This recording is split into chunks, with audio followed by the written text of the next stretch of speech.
you're out in space? I don't know. Me neither. Well, if I were in space, I'd put on my spacesuit and go out into space for a spacewalk. Hold on! You forgot to put on your spacesuit. Oh, yeah! Let's go! This way!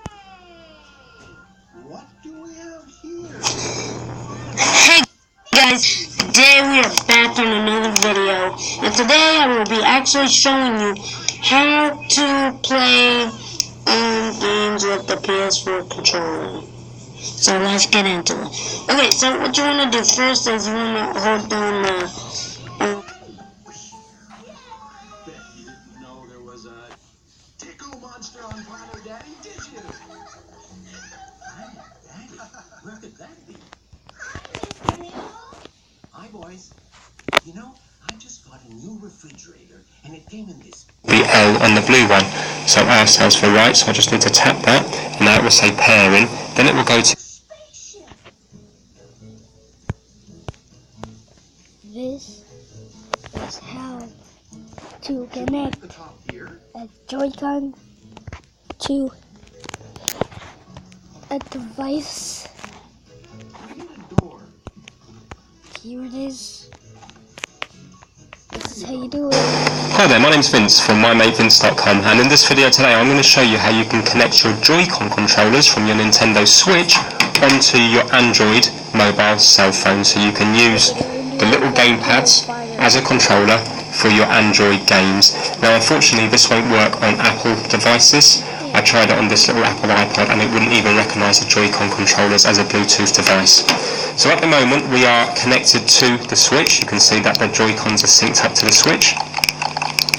So let's just take them off, and what we have to do is we have to use Bluetooth to connect them to the phones. So let's just try this Joy-Con to begin with.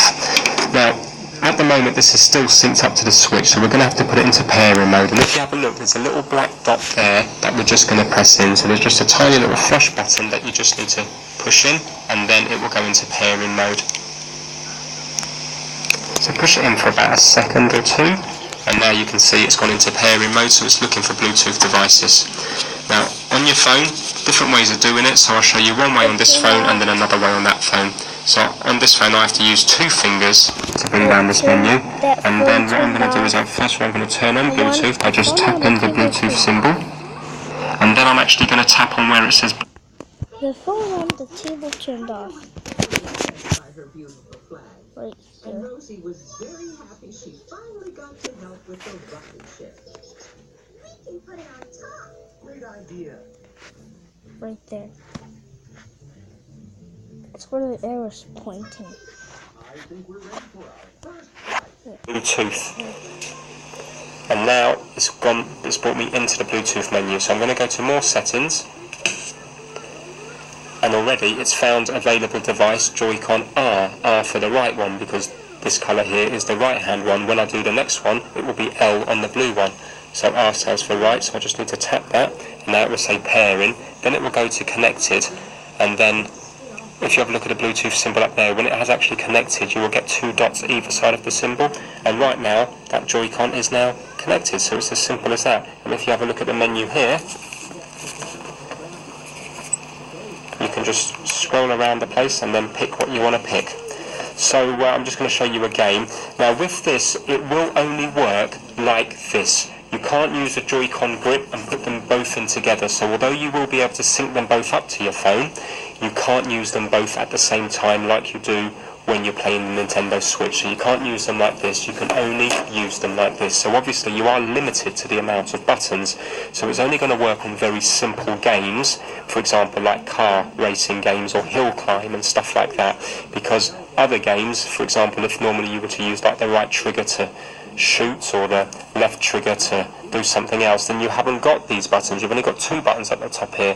Normally when it's in this mode here you've got four buttons up the top, and also you will have to play around with the buttons to see what does what, because it's not always standard. So for example in some games this plus here might shoot the gun, and then in other games that button here, instead of braking, it might change the camera angle, so you're going to have to play around with the games. But the reason I like this is because these are really small and light. So for example, you put your phone in your pocket, no problem, but you're not going to put your Xbox controller or your PlayStation controller in your pocket because it's too big and bulky.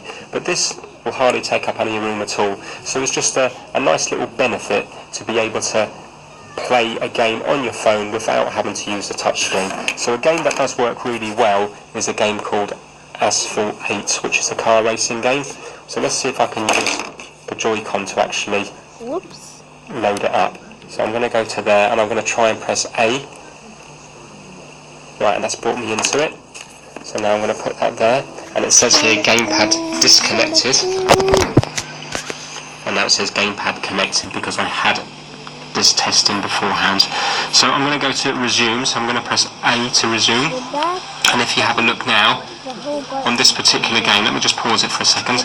On this particular game, the home button here is pause, this button up here is to change the camera angle, Y is to brake and reverse, X is to boost, and A is to accelerate. So it's nice and straightforward, and it does actually make sense. They are the kind of buttons that you would normally use. So it's quite nice because these buttons are a bit small to be accelerating. So in this particular game, it works really well. So let me go to A, and also just to let you know, it will keep going like that as if it's pairing, but it has connected. It will just keep doing this. So the battery life might not last as long as when you're playing it on the Switch. But a flashing LED light isn't really going to use that much energy. So let's go to A. Right, so A to accelerate, Y to brake. You can see Y is also reverse, so after you brake it then goes into reverse. Change the camera angle is this button up here. Immersive, action, fixed, and close. Alright, so let's try boost. And there doesn't appear to be any lag at all. This one works really well. Press X for boost. Oops. And then try to brake around the corners. Whoops. When you press in on the analog stick, it also pauses the menu. So let me go back to resume.